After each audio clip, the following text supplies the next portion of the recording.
Hey everyone, and welcome to another episode of Mrs. Ross Does Math.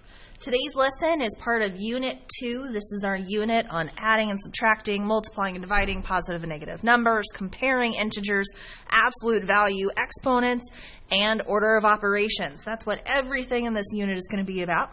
And today, our focus is going to be on comparing integers. Remember, an integer is a whole number that can be positive, negative, or zero. And specifically, we're going to be taking a look at integers and comparing them to each other. So are they greater than, less than, or even greater than or equals to, or less than or equals to? Let's get this going. Today, you're going to go ahead and need a highlighter. You're going to go ahead and need a writing utensil, preferably a pencil for you, and also maybe even a colored pen. Okay, that might help you out. All right, so let's get this going. Our essential question for this lesson is, am I able to compare and order integers correctly? Not only are you going to have to compare them to each other, but you're going to have to put them in order. When we put things in order, it's from least to greatest or greatest to least, so you're going to be taking a look at that today as well. One thing I'd like you to do before we get things started is draw a line, a lopsided T, down your page, okay? And we are going to label our side on the left to be topics and the side on our right to be notes. Take a moment and complete that. Okay.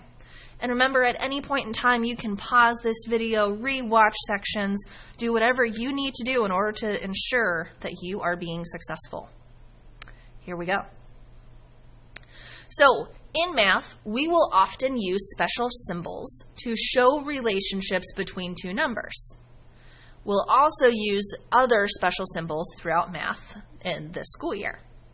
One of the special symbols that we are going to be looking at today is when one number is larger than the other or smaller than the other.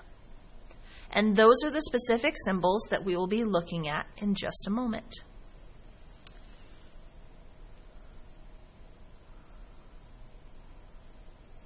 Now, if I have these two numbers, 12 and 37, I need to see which one's bigger and which one's smaller.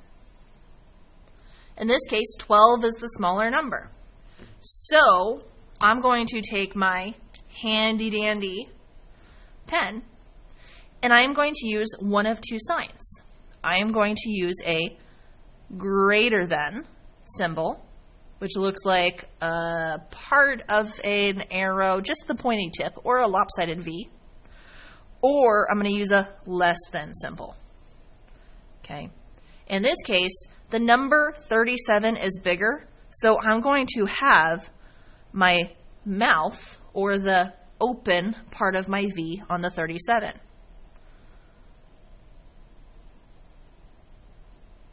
And my 37 is once again the bigger number. Now, the mouth of this is always going to be open to our bigger number.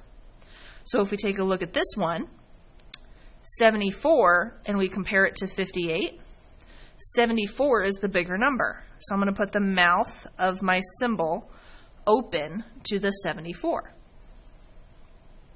Now, what I've just done is I'm going to say 12 is blank than 37. Now, 12 happens to be less than 37, and then 74 is greater than 58.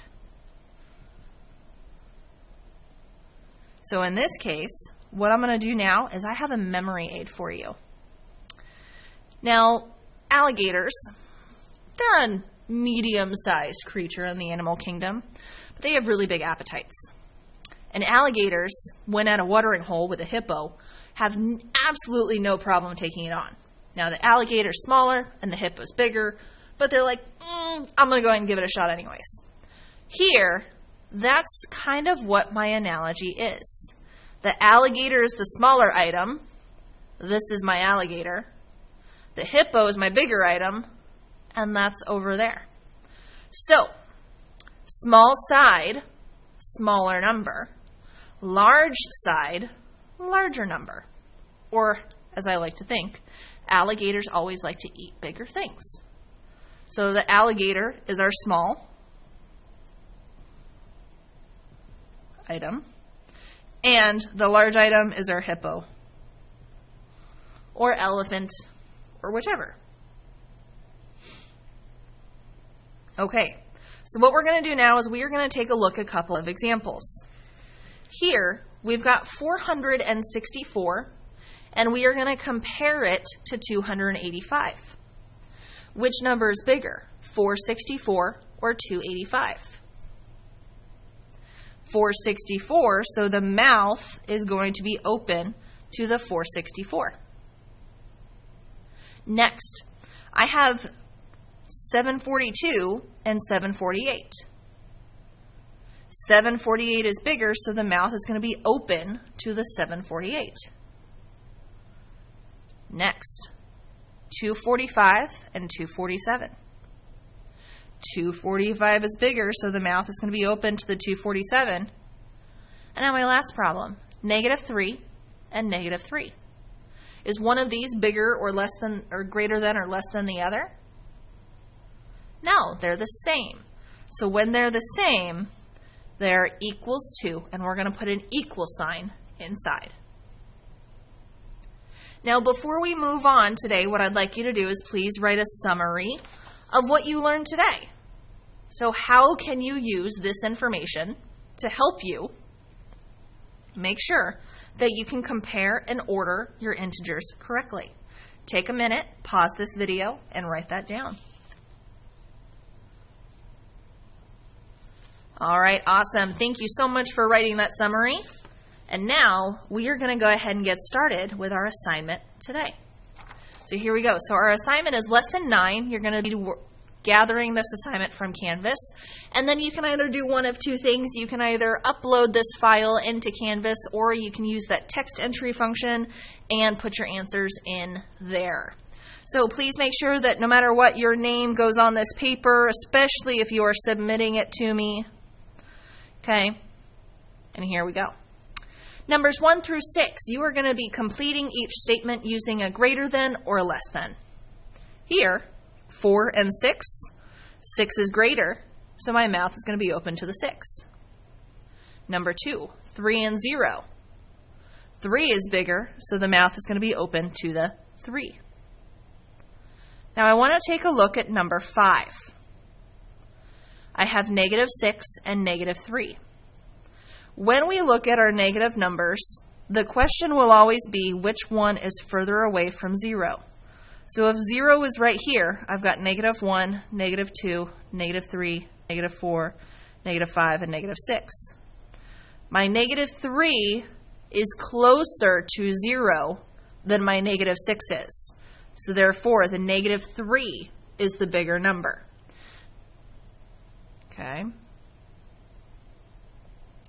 Now, moving into numbers 7 through 12.